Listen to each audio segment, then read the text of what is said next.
আসসালামু আলাইকুম ওরহমতুল্লাহ। প্রিয় বন্ধুগণ, খরগোশ আর কচ্ছপের যে শিক্ষণীয় গল্পটি রয়েছে এর একটি অংশ আমরা অনেকেই জানি, বাকি এর যে আরও 3টি অংশ রয়েছে সেই অংশগুলো কিন্তু আমরা অনেকেই জানি না। তো চলুন আজকে আমরা খরগোশ আর কচ্ছপের শিক্ষণীয় গল্পের এতে অনেক গুরুত্বপূর্ণ শিক্ষা রয়েছে মানুষের জন্য, আমার আপনার জন্য অনেক শিক্ষা রয়েছে।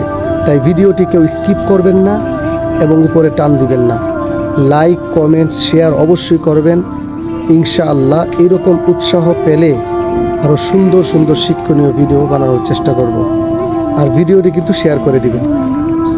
প্রিয় বন্ধুগণ, আমরা তো একটি অংশ জানি, কচ্ছপ আর খরগোশের প্রতিযোগিতায় খরগোশ নিজের ভিতরে আত্মবিশ্বাসটা বেশি ছিল এবং অতিরঞ্জিত ছিল, যে কারণে সে চিন্তা করলো আমি তো যে কোনো মুহূর্তেই লাফ দিয়ে যেতে পারবো।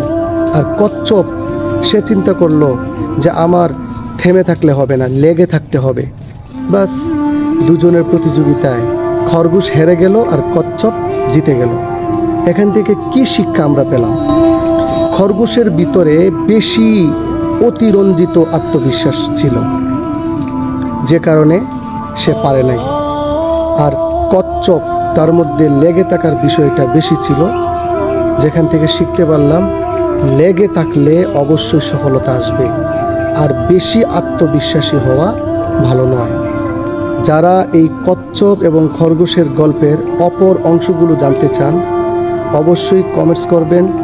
আমি ইনশাআল্লাহ এগুলো ভিডিও আকার করে আপনাদের সামনে উপস্থাপন করব। তো আজকে একটি অংশ বললাম, যেটা আমাদের পুরাতন অংশ। এখান থেকে কি শিক্ষা নিলাম? নিজের ভিতরে এত বেশি অতিরঞ্জিত আত্মবিশ্বাস থাকা যাবে না। আর কচ্ছপ থেকে শিখলাম লেগে থাকতে হবে কোনো কাজে। যদি লেগে থাকি তাহলে অবশ্যই সফলতা আসবে। আজকে এই পর্যন্তই। অপর পাঠগুলোর জন্য অবশ্যই আপনারা কমেন্টস করবেন, তাই ভিডিওটি শেয়ার করে দিবেন, লাইক কমেন্টস তো করবেন ইনশাআল্লাহ। আসসালামু আলাইকুম ওয়া রাহমাতুল্লাহ।